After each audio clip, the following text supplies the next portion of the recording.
And here's another challenge that India faces: the military junta in Myanmar. First, it was jailing its critics. Now it is executing them.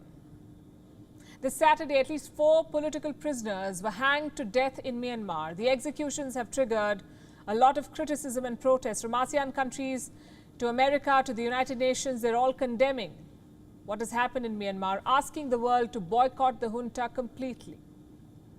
How does all of this put India in a tough spot? Our next report explains.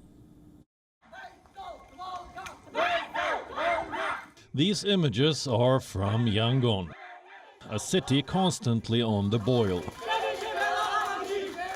For the last 1 year, Yangon has been in the grip of pro-democracy protests.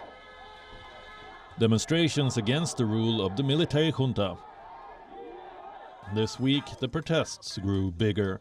The reason is this: last Saturday, the junta executed 4 of its critics.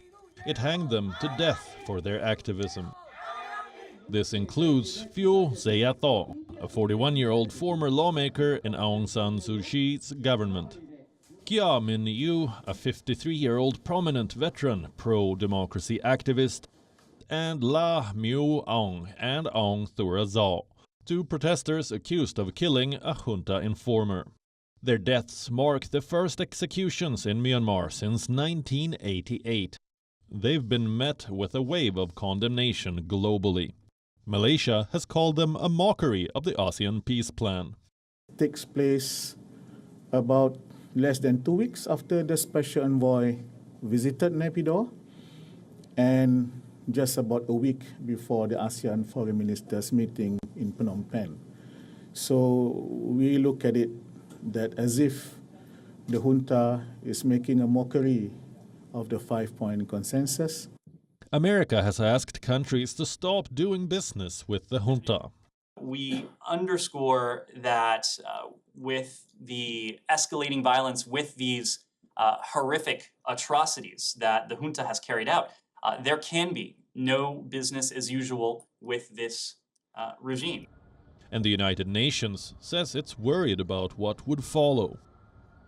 I am afraid that even more floodgates are now opening, and that there is even going to be less restraint on the part of the junta to continue its attacks on the people of Myanmar and to try to instill fear, even more fear in the population.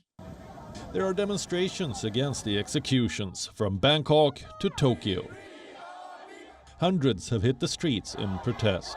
But back in Myanmar, the junta remains firm on its stance. It says the killings were lawful, not personal. These criminals were given the chance to defend themselves. The verdict of the trial were based on eyewitnesses and facts. Such statements will not only isolate the junta further, they will also pose a dilemma for nations engaging with it. Most countries in South Asia have been talking to the junta. They're trying to persuade the generals to transition to democracy. India is one of them. Given its security concerns in Northeast and China's growing footprint in Myanmar, India chose to engage with the junta. It pushed for a return to democracy. But the way things are going in Myanmar, India, along with other ASEAN countries, could soon face pressure to take a harder line. WION is now available in your country. Download the app now and get all the news on the move.